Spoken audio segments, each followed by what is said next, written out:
First Cup of Joe is here with you on your Saturday morning. Hope you're having a wonderful one. I am really excited because last week, you remember when we celebrated our 400th episode, Cheryl Ann Shortt-Charles did lamb for me. She has another lamb rack. Yes. This morning as we open the show with a chef tip. Yes. Lamb is in the house again this morning. Lamb is in the house. You know, a lot of people see lamb and they get intimidated with it. And then you hear fancy words like French the lamb. French cut lamb. Yeah, French the lamb. And they go and they buy lamb and they say, oh gosh, I see a recipe and I'm going to make lamb. And they take the lamb and they put on the nice rub, bake it, and then it's tough when they're pulling it out. Right. So there are some procedures that you have to go through when you seeing about your lamb, because there are different things that you want to look at.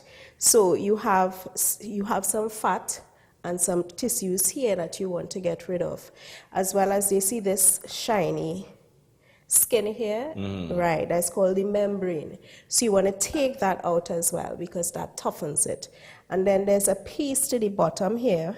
If you look good, you will see a little joint in there. That's the tendon. So you want to remove those things as well in order to get a nice succulent piece of lamb. Oh. So you just take your knife, and people, make sure your knife is sharp, right?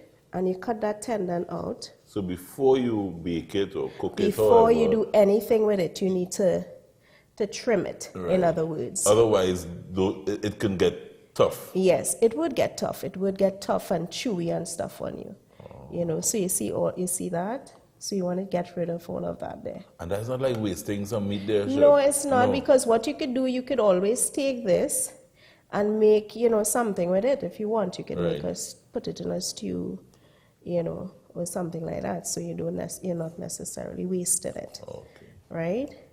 Now, when we say Frenching, again, people get scared, but Frenching is basically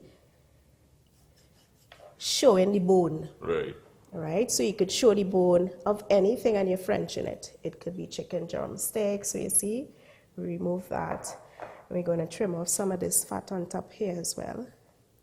So you don't leave that fat on You top. leave some of it, but you want to take out some of it as well. Like, that will have the little connective tissues and stuff on it. Right? Now, this one is already sort of Frenched for us, but we could go even further with the bone, down the bone, right? So to get rid of this membrane, now what you want to do is take the tip of your knife and go to the center of the bone and score the center of the bone, right? So you sort of loosening it up. Okay. Right? And you will see how it will come apart. And you will see the difference in just doing these simple steps, what it will do for you. So let's score it some more. Right? And normally I'll take the tip of my knife, see? And pull it off. And if you leave that membrane on? If you leave that membrane on, it makes it a little tough. Okay. Right? It makes it a little tough, and then when you're trying to cut it and chewy, the meat is very chewy, and then you find yourself sawing the meat and wondering what's going on. How come it's taking so long to cut, right? So you remove that. Now the next step, if you want to go a little lower on your bone, French it a little more sexy, you score across the top, right, to the front, and you score to the back a little. And you just take your knife and you cut the meat, the excess meat out. So there's like a little more bone showing there? A little more bone showing. For presentation? For presentation. For presentation. Right? So it's quite a little more. Right. And then you take your knife and you start to scrape the meat off the bone to clean it up. Right, so take our knife. Now, When you finish this process now, you can make any rub that you want. So like last week, how I made a nice Dijon mustard rub with some herbs in it. Right? And you continue to expose your bone. See like how this one is already exposed? You continue. Now, it may seem a little time consuming, but the results you get after is way important. Right?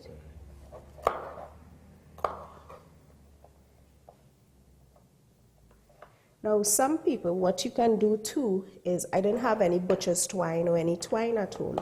So what you can do to make it even faster, you could tie a piece of twine to the bottom here where you have scored it, very tight, and you pull it. And it will pull the meat with it. Oh. You understand? So you got to show your lamb some love you have to show your lamb. Yes, you must show your lamb some love. You must prep it just like everything else.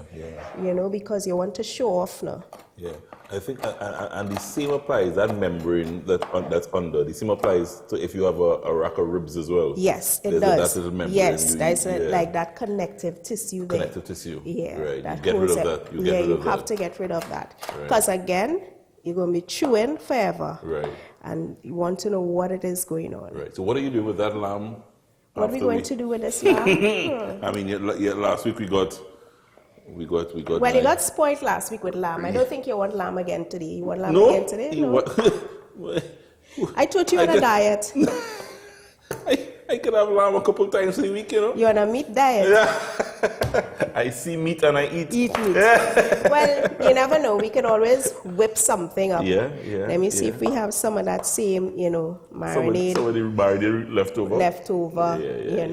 That we could put a rub on it, pan-sear it. Now, lamb doesn't take long to cook as well, So dependent, you could cook lamb just like how you'll cook your steaks. Right. Medium. Right? Medium, that kind of thing. So it's just like about 15 minutes or so you'll want to leave it. And the nice thing about it is you can roast it on the stove, on your pan, and then push it in the oven. Then push it in the oven to finish it. Nice. Now you want to start with the fat side back, down like this first. That will take the most amount of cooking time.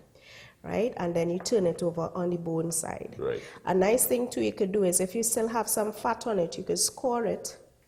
Not the meat. You just want to score the fat. So that when you score the fat cooks evenly. Chef, also, will you chop individual lamb chops and do it separately, or you prefer to? I prefer to do it like this because to me I find when you chop it individually, you tend to dry out the inside of the lamb, and you don't get that nice juiciness out of it. And another trick to it too is, I know sometimes when it's finished cooking, you want to hurry and eat it. It's always best to leave these kind of meat to rest for a little 5 minutes or so that when you do cut it, all the juice stays inside of it and not run all over the place. Lamb Love 101 with Chef Cheryl Ann Shortt-Charles. So this morning, love your lamb. If you're looking for a fancy piece of lamb to get and prepare, that's how you do it, guys. Chef, thank you very much this morning. If you're doing anything with lamb, you know what to do now. Chef tips this morning on A Cup of Joe.